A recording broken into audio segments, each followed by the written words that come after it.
Assalamualaikum warahmatullahi wabarakatuh. Shalom, Om Swastiastu, Namo Buddhaya, salam kebajikan. Halo semuanya, perkenalkan, nama saya Dewa Permana dari program studi D4 Keselamatan dan Kesehatan Kerja, Sekolah Vokasi Universitas 11 Maret. Di dalam kesempatan kali ini, guna untuk memenuhi tugas akhir semester dalam mata kuliah Ilmu Sosial Dasar, yang diampu oleh Bapak Gufronuddin, SPD M Sosial, dan saya akan membawakan sebuah topik tentang perubahan sistem kerja masyarakat industri. Nah, yang pertama tentang perubahan sistem kerja masyarakat industri dan apa itu masyarakat industri.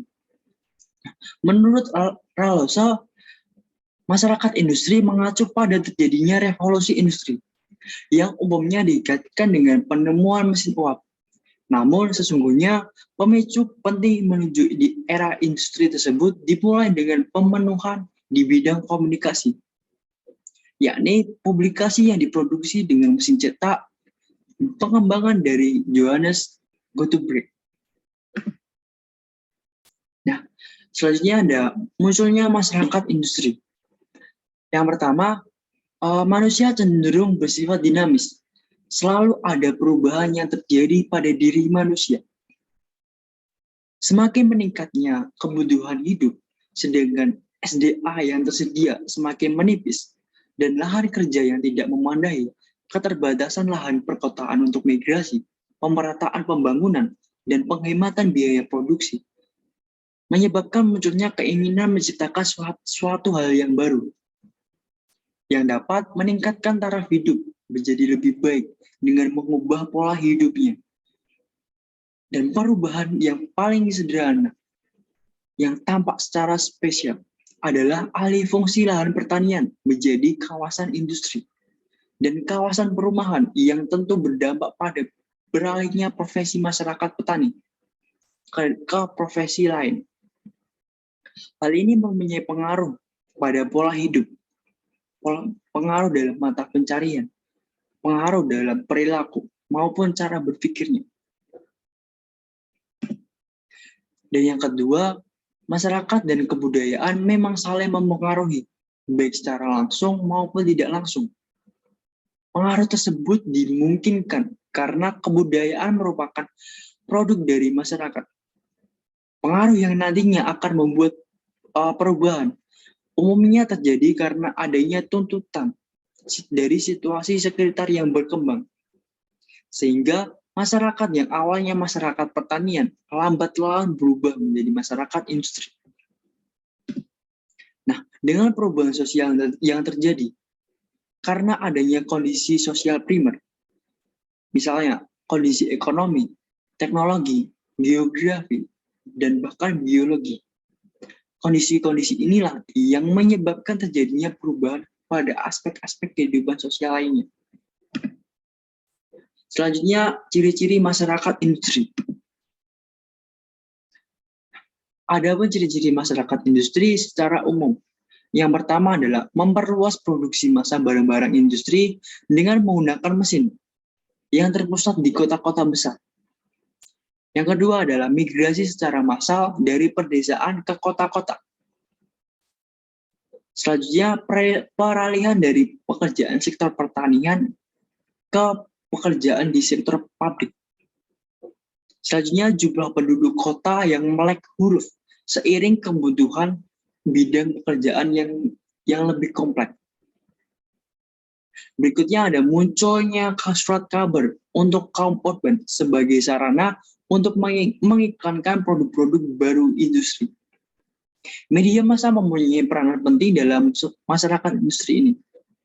Dan yang terakhir, penemuan teknologi baru seperti film, radio, televisi sebagai hiburan kaum urban. Nah, kemudian ada ciri-ciri secara khusus. Mereka dalam menyambung kehidupan tidak melewati lahan pertanian.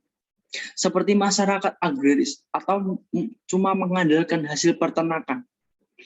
Seperti masyarakat pada pasir, melainkan pada jalannya mesin-mesin pabrik. Khususnya di daerah perkotaan. Sedangkan pertanian dikerjakan di daerah pedesaan dalam lokalisasi yang sangat kecil.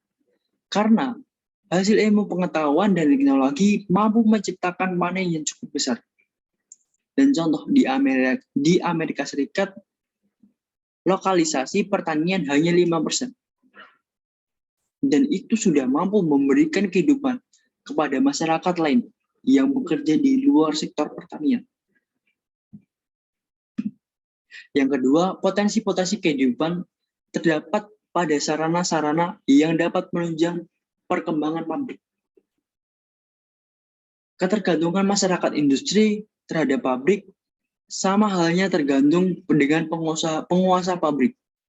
Tidak jarang dijumpai penguasa pabrik bersikap tidak etis atau tidak memanusiawi terhadap pekerjaan, diantaranya melarang beribadah, membuka aurat, memaksa ikut upacara agamanya.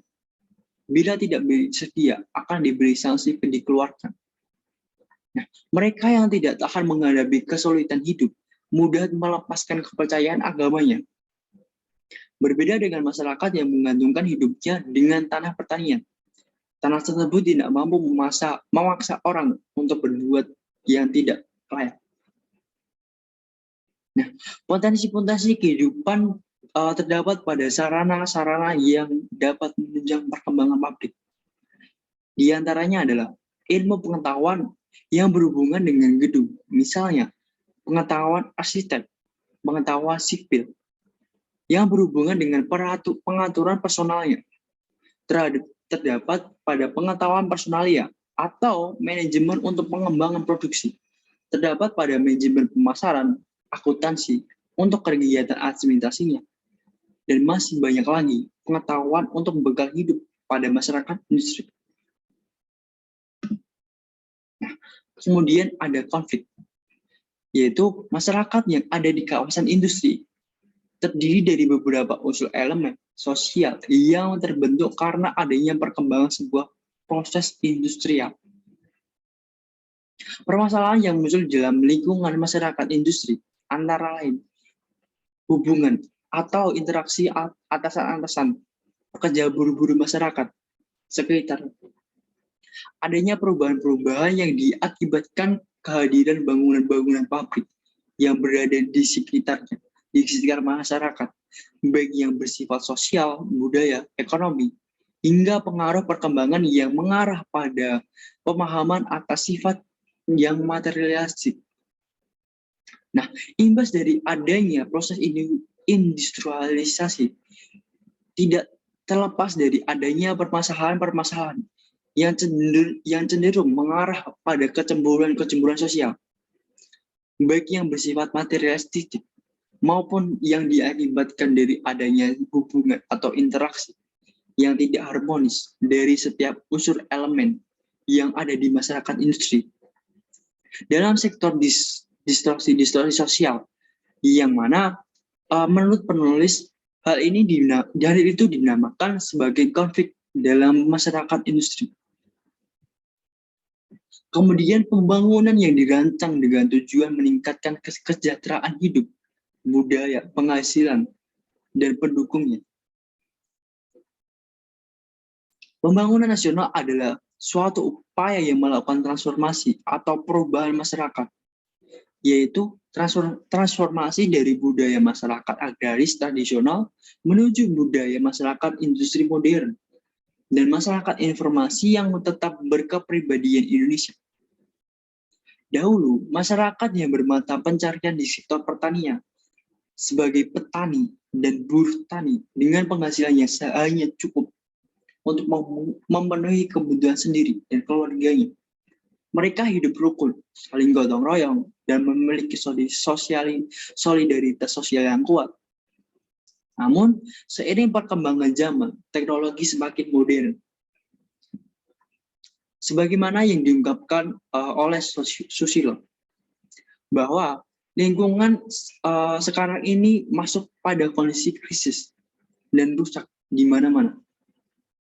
Tidak hanya krisis lingkungan fisik, seperti krisis air, tanah, udara, dan iklim, namun juga krisis lingkungan biologis, dan krisis lingkungan sosial, dan itu diakibatkan oleh perilaku manusia yang usaha memenuhi kebutuhan hidup ekonomisnya, yang tidak memperhatikan keseimbangan karena mengikuti nafsu manusia yang tidak pernah puas. Akhirnya lingkungan menjadi program.